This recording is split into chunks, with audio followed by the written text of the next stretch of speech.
Hi guys, so this is the 43rd lecture of the series and we are in this lecture implementing stack by using queues, right? तो again the same story, data structure क्या है, retrieval, storing data, एक queue data structure, एक stack data structure है. हम अब देख रहे हैं कि queue बनाने के लिए queue क्या मैं stack से बना सकता हूँ. पहले मैंने स्टैक क्या मैं क्यू से बना सकता हूँ. पहले स्टैक मैंने एरे से बना के देख लिया, ठीक है. तो स्टैक क्या था मेरा, so these our basics right, you know. तो मेरा स्टैक क्या था और क्यू क्या था, ठीक है. क्यू में होता है एक फ्रंट होता है, एक रियर होता है. स्टैक में एक टॉप होता है. तो स्टैक में मैंने ए डलवा सकता हूँ, बी डलवा सकता हूँ. क्यू में भी ए डलवा दिया, बी डलवा दिया, सी डलवा दिया, ठीक. टॉप इधर पॉइंट कर रहा है. This is my stack. मैं ये बनाना चाहता हूँ और मेरे पास ये है, ठीक है. प्रॉब्लम समझो, मैं ये बनाना चाहता हूँ, मेरे पास ये है. तो इसमें मैं ए बी सी डलवा रहा हूँ, इसमें भी मैंने ए बी सी डलवा दिया. ये फ्रंट है मेरा, ये रियर है मेरा, राइट, विदाउट एनी डाउट. इसमें मैं एक्चुअली मुझे डेटा स्टोर करवाना है, ठीक है, और मुझे फंक्शनैलिटी चाहिए स्टैक जैसी, पर मेरे पास है क्यूज. ऐसा समझो, ये प्रॉब्लम ऐसी है, ठीक है. तो ए मुझे स्टोर करना था, मैंने इसमें करा दिया. बी कराना था, इसमें करा दिया. सी कराना था, इसमें करा दिया. अब मुझे डिलीट करना है एलिमेंट. पुश में कोई दिक्कत नहीं है. पुश कराना था, इधर एनक्यू कराता रहा, बढ़िया पुश हो रहा है, कोई दिक्कत नहीं है. अब मुझे स्टैक से डिलीट करवाना है एलिमेंट. तो यहाँ से मुझे सी एलिमेंट डिलीट करना है. पर स्टैक की एक प्रॉपर्टी होती है क्यू की कि हमेशा फ्रंट से एलिमेंट डिलीट होता है. तो मतलब ए डिलीट होगा. यहाँ पे कौन सा डिलीट हो रहा था, सी, ठीक है ना. यहाँ से कौन सा डिलीट हो रहा था, सी, और यहाँ पे हो रहा है ए डिलीट. तो मतलब एक क्यू से मेरा काम नहीं बनेगा. दिस इज माई Q1, ठीक है. तो अगेन जैसे हमने स्टैक में 2 स्टैक ली थी, अब यहाँ पे 2 क्यूज लेनी पड़ेगी, राइट. तो अब मुझे आइडियली डिलीट करना है सी, ठीक है. तो मैं एक और क्यू लेता हूँ, Q2, ठीक. तो जैसे मैंने स्टैक पिछले प्रोग्राम में क्या किया था, पिछले में कि मैंने एलिमेंट डिलीट कराता रहा स्टैक से, और जब तक एक एलिमेंट बच नहीं जा रहा तब तक डिलीट करता है लास्ट एलिमेंट को. नहीं, मैंने क्या किया था कि सारे के सारे एलिमेंट स्टैक 1 से लिए, स्टैक 2 में डलवा दिए, फिर स्टैक 2 को से ऊपर वाला एक एलिमेंट डिलीट करा दिया, पॉप करा दिया. लास्ट प्रोग्राम में मैंने ऐसे किया था. तो इसमें भी सेम तरीका कर सकते हैं. ए मैंने यहाँ रखा, ए यहाँ डलवा दिया.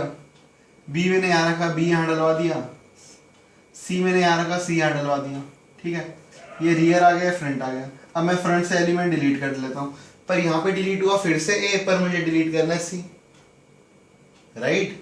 तो मतलब ये अप्रोच मैं इसमें यूज नहीं कर सकता कि सारे के सारे एलिमेंट दूसरी, क्योंकि एक क्यू से दूसरी क्यू में मतलब कुछ ऐसा सोचो, एक ग्रुप ऑफ पीपल एक लाइन में खड़ा है, ठीक है.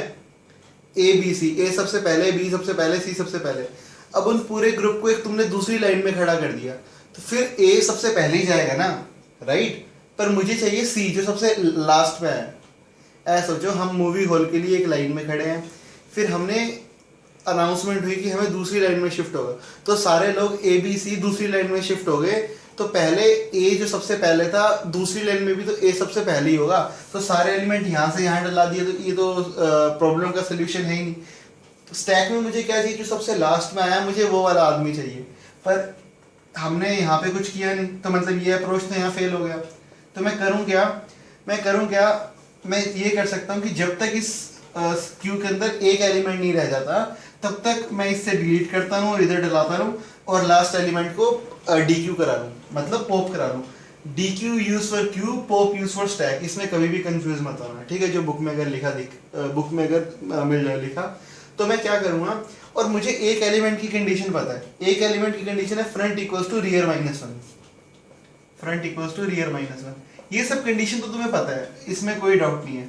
फ्रंट रियर नहीं पता क्या होता है, तो मेरी इससे पिछली वीडियो सुनो, उसमें स्टैक और क्यूज के बारे में मैंने बहुत अच्छे से समझा रहा हूँ, ठीक है. जब ये कंडीशन मेरी अप्रोच आ जाएगी तब मेरी एक है. तो मतलब मैं क्या करूँ, ए को मैंने डिलीट कराया, बी को मैंने डिलीट कराया, और ए को यहाँ से डिलीट कराया, यहाँ डाला, फ्रंट आगे बढ़ गया. बी को डिलीट कराया, यहाँ पुश एनक्यू करा दिया. फिर इस क्यू में जब तक एक एलिमेंट नहीं बच जा रहा, मतलब जब तक फ्रंट और रियर बराबर नहीं आ जा रहे, सॉरी इसको ऐसे लिख दो, फ्रंट और रियर जब तक बराबर नहीं आ जाए, तो जब ये कंडीशन अचीव हो जाएगी तब मैं स्टॉप कर जाऊं और इस एलिमेंट को डिलीट करा दूं। ठीक है, समझ रहे हो बात? तो मैंने यहाँ से एक एलिमेंट डिलीट कराया और इसी को मैंने डीक्यू करा दिया और यहाँ से मेरा स्टैक से सी मिल गया। ठीक है, अब मुझे एलिमेंट बी डिलीट कराना है लेट से। फिर मैं वही सेम स्टोरी करूँ, मैं यहाँ से ए बी को अगर मैंने पूरे को यहाँ रख दिया तो कोई फायदा होगा नहीं, राइट? तो कोई फायदा होगा नहीं। तो मैं क्या करूँ, इस क्यू से एक एक एलिमेंट डिलीट कराता हूँ। कब तक कराऊँ डिलीट? तब तक जब तक इसके अंदर एक एलिमेंट नहीं बच जाए, और एक एलिमेंट इस केस में यहाँ पे बच जाएगा जब फ्रंट और रियर बराबर हो गए। तो मैंने यहाँ से फिर बी डिलीट करा दिया। लॉजिक सेम है, तो मतलब जिस क्यू के अंदर एलिमेंट है उसी से मुझे डिलीट कराना है, राइट? ये बात तो क्लियर है। ठीक है, अब यहाँ से बी डिलीट हो गया। लेट्स से मेरे को 2-3 एलिमेंट पुश कराने हैं, डी ई एफ मैंने पुश करा दिए। ठीक है, अब बात आती है मैं Q1 में डालूं, Q2 में डालूं, किस में डालूं? तो जिस क्यू में लाइन पहले से है उसी में एलिमेंट डालो। समझ रहे हो? क्योंकि वही लाइन से तुम्हें आगे ऑपरेशन परफॉर्म करना है। हम पिछले प्रोग्राम में क्या कर रहे थे, एक ही स्टैक में डाल रहे थे। लेट से प्रोग्राम एग्जांपल से समझते, ऐसे समझ नहीं आएगी बात। डी ई एफ मैंने यहाँ डलवाया, ठीक है।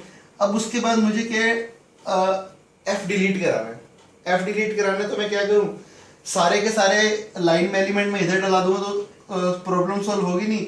यहाँ से तब तक डिलीट करता रहूँ जब तक एक एलिमेंट नहीं आ जाता। ए को डिलीट किया, इधर डलवा दिया, डी इधर डलवा दिया, ई डलवा दिया। ये फ्रंट हो गया, ये रियर हो गया। ठीक है, यहाँ पे एक एलिमेंट बचा, फिर इसको डिलीट करा दूँ। ये मेरा एफ भी डिलीट हो गया। ठीक, यहाँ से एफ भी चला गया। अब मुझे जी डिलीट पुश कराना है। जी मानो यहाँ पे तो सीधा सीधा पुश हो जाएगा। अब यहाँ पे एक क्वेश्चन था, मैं Q1 में कराऊंगा, लेट से मैंने जी यहाँ पे पुश करा दिया, तो जब मैं इन सब एलिमेंट को इधर डालूंगा तो ये Q की लाइन बिगड़ जाएगी। कहने का मतलब अब मुझे E चाहिए, E डिलीट करना है। E तो मेरा डिलीट हो जाएगा, E डिलीट हो जाएगा। कहने का मतलब ये दो इस Q से मैं एलिमेंट ऐड करता जाऊंगा, E मेरा डिलीट हो जाएगा जब तक इस Q में एक एलिमेंट नहीं है। मैं दोनों एलिमेंट मैंने यहाँ पे पुश करा दिए। E में कोई दिक्कत नहीं है, E मेरा डिलीट हो गया। पर अब मुझे चाहिए ई मेरा डिलीट हो गया। ठीक है, पहले मैंने जी पुश कराया तो ई डिलीट हो गया था। अब मुझे डिलीट क्या करवाना है, अब मुझे डिलीट कराना है जी। ठीक है, पर अब ये वाली क्यू क्या बोलेगी, ये क्यू बोलेगी डी डिलीट होगा। ये वाला, ये ई डिलीट हो गया था, जी यहाँ पे पुश हुआ। अब एक्चुअली में मुझे जी डिलीट कराना है, पर हमारे लॉजिक से अब डी डिलीट होगा। समझ रहे हो? तो मतलब कहने का मतलब ये है कि जिस क्यू में एलिमेंट है तुम उसी क्यू में एलिमेंट पुश कराओ। ठीक है, तो इसको एक बार फिर से सिंपल सा एग्जांपल लेके समझते। सेम स्टोरी, ये मेरी एक स्टैक है जो मैं बनाना चाहता हूँ और ये मेरे पास अवेलेबल डेटा स्ट्रक्चर है 2 क्यू। ठीक है, तो मैंने A B C D 4 element push कराए। A B C D 4 element push हो गए। अब मुझे कोई भी एलिमेंट डिलीट कराना है तो मैं क्या लॉजिक लिखूंगा कि यहां से सारे एलिमेंट उठाओ, एक को छोड़ के दूसरी क्यू में डलवा दो जब तक एक एलिमेंट नहीं बच जाता। एक एलिमेंट का लॉजिक है जब फ्रंट और रियर बराबर आएंगे तब एक एलिमेंट बच जाएगा। तो यहाँ से मैंने ए डिलीट कराया, यहाँ डलवा दिया, बी डिलीट कराया, बी यहाँ डलवा दिया, सी डिलीट कराया, यहाँ करा दिया। अब फ्रंट और रियर एक ही एलिमेंट पे पॉइंट कर रहे होगे, एक ही एलिमेंट पे पॉइंट कर रहे होगे तो रुक जाओ और डी को डिलीट करा दो। ठीक है, डिलीट करते टाइम कंडीशन लगाओगे कि फ्रंट और रियर को वापस बराबर 0 पे ला दो, -1 पे ला दो।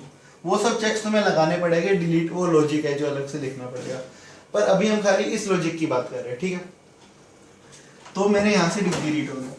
अब प्रॉब्लम आती है ई को पुश कराना है। ई को पुश कराना है तो मैं यहाँ पुश कराऊंगा तो यहाँ पुश हो जाएगा। अब आता है ई को फिर से डिलीट कराओ, ई को फिर से डिलीट कराओ। ये क्यू तो बोलेगी मैं तो ए ही खाली डिलीट कर सकता हूँ। ए डिलीट कर मतलब मुझे उसी क्यू में ऑपरेशन परफॉर्म करना है जिस क्यू में एलिमेंट है। पहली बात तो ये है। फिर ये क्यू बोलेगी मैं तो खाली ए डिलीट कर सकती हूँ क्योंकि फ्रंट इसका यहाँ पे होगा, रियर इसका यहाँ पे होगा, फ्रंट रियर यू नो।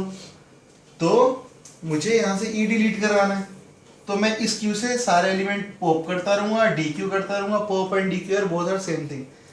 सारे एलिमेंट डी क्यू करूंगा एक छोड़ के, मतलब मैंने ए डी क्यू किया, इधर एन क्यू करा दिया, बी डी क्यू किया, इधर एन क्यू करा दिया, सी डी क्यू किया, इधर एन क्यू करा दिया, फ्रंट और रियर बराबर हो गए, फिर एंड में मैंने ई डिलीट करा दिया, यहां से ई चला गया, यहां से भी चला गया। तो ये लॉजिक, मतलब I know this is bit confusing but we will see once algorithm. अभी हमने किया क्या, ये पहले सोचता है कि ठीक है जब मुझे एन क्यू कराना है तो किस क्यू में एन क्यू कराना है, जिस क्यू के अंदर मेरे एलिमेंट है, सिंपल सी बात, जिस क्यू में मेरे एलिमेंट है उस क्यू में मुझे एन क्यू कराना है, ठीक है। और डी क्यू कराऊंगा तब क्या लिखूंगा कि जिस भी क्यू में एलिमेंट है उससे तब तक सारे एलिमेंट डिलीट करते रहो जब तक उसमें एक एलिमेंट नहीं बच जाता, और बाकी सारे एलिमेंट जो डी क्यू की है दूसरी वाली क्यू में एन क्यू करा दो, और जब एक एलिमेंट बच जाए तो उसे डिलीट करा दो फाइनली। दिस इज द सिंपल सा लॉजिक जो तुम्हें इम्प्लीमेंट करना है। Now we will see the algorithm part of it, how enqueue and dequeue is working in stack, right. So let's see the algorithm, ठीक है। तो हमारी problem क्या थी कि स्टैक में मुझे पुश और पॉप ऑपरेशन परफॉर्म करना है with the help of queues. हमने दो क्यूज ली, तो ये मेरा पुश फंक्शन है, ये मेरा पॉप फंक्शन है।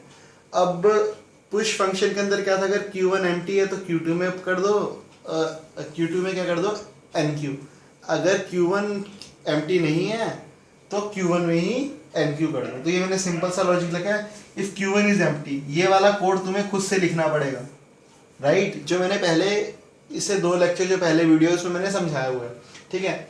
अगर ये एम्प्टी है तो मेरा NQ कर दो Q2 में। अब one of the student is asking कि NQ फंक्शन, ये फंक्शन ये कोई प्री डिफाइंड फंक्शन नहीं है सी का, ये तुम्हें खुद लिखना पड़ेगा। NQ DQ you know, right. अगर Q1 एम्प्टी है तो मैंने Q2 में NQ कर दिया, नहीं तो मैंने Q1 में NQ कर दिया। So this is the my simple push operation जो मैंने स्टैक में करना था, मैंने कर लिया।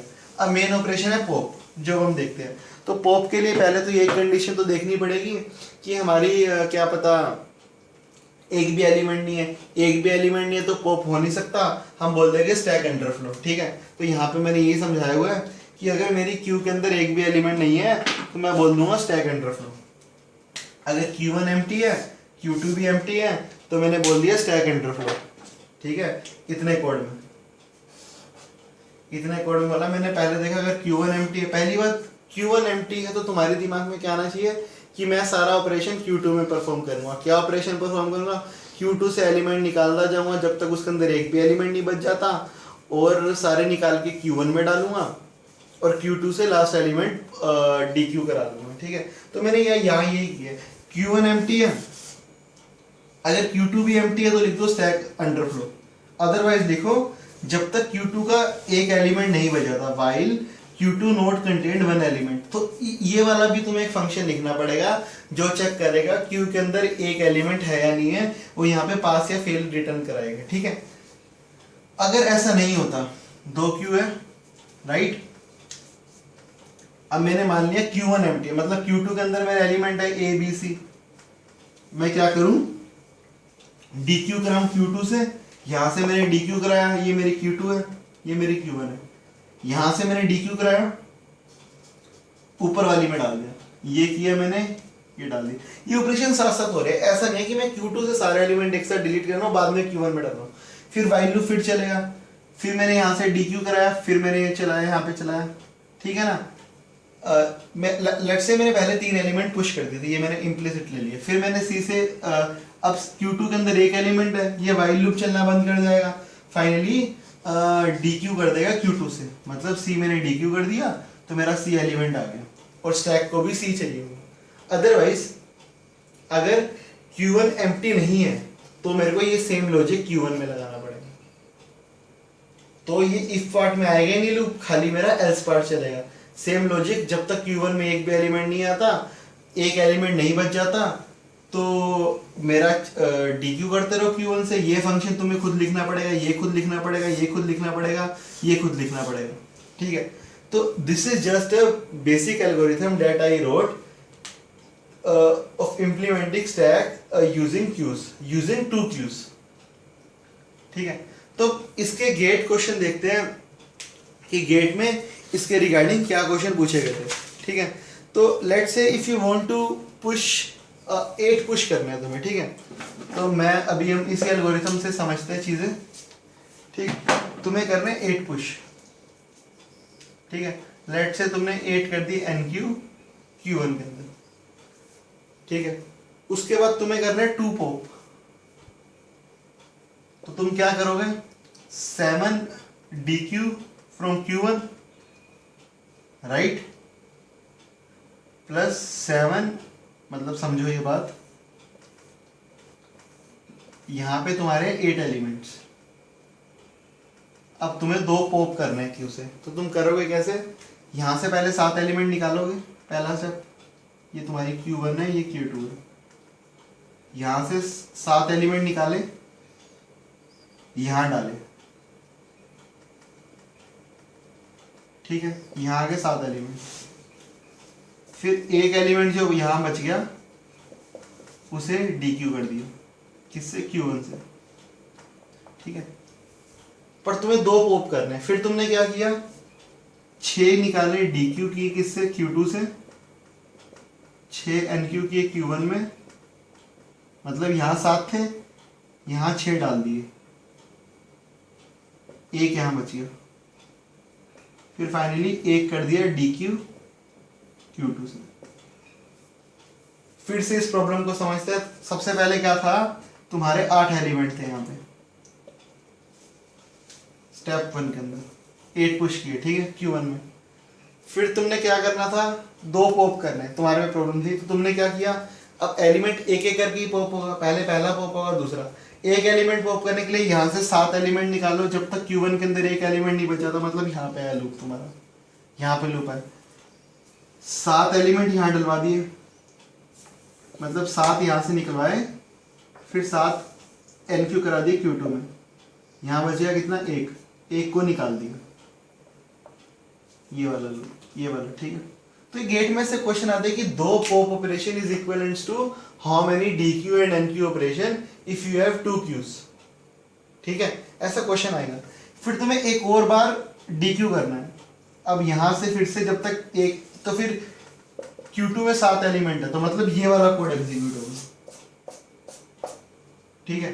तो यहां जब तक एक एलिमेंट नहीं बच जाता, निकालते रहो, मतलब 6 बार निकालोगे, 6 बार NQ में डालोगे, ठीक है, 6 बार Q1 में डालोगे, NQ मतलब पुश करना, ठीक है। यहाँ एक एलिमेंट बच जाएगा, यहाँ 6 बच गए, ठीक है। अब क्या करो, यहाँ इसको भी पॉप कर दो, ये वाला स्टेप, ठीक है। फिर आया तुम्हें फिर से 6 पुश करने हैं, 6 पुश करने की कोई दिक्कत नहीं है। लेट से थर्ड स्टेप है, ये फर्स्ट था, ये सेकंड था, अब थर्ड है कि तुम्हें 6 पुश करने हैं, 6 पुश करना, तो 6 एलिमेंट और यहाँ डलवा दो, यहाँ हो गए टोटल 12 एलिमेंट, ठीक है। अब मान लो मैं तुम्हें बोलूंगा एक DQ करो, सिंपल सा लॉजिक, यहां से 11 निकालो, 11 इधर डालो Q2 के अंदर, इधर एक जो बच जाएगा उसे करो, फाइनली ये बच जाएगा, मतलब 11 DQ from Q1, 11 NQ in Q2, 1 pop from Q1।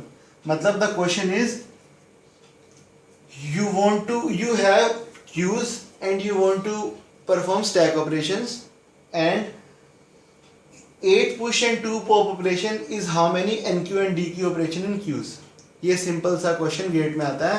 अगर तुम्हें इतना सा लॉजिक पता है, so this question you will face in almost every IT company interview, every gate interview, in every interview of this world of IT and algorithm, you will face either this question or the previous question. This is the basic question that you will face in the interviews. So I think for this video it is enough. Thank you for the feedbacks that our channel is getting. Please share this channel with your friends. If you want us to do some presentation in your colleges, so you can also contact us, and subscribe this channel, like our Facebook page, give us feedback. Thank you very much. Bye bye. Khuda Hafiz. Shappa khair.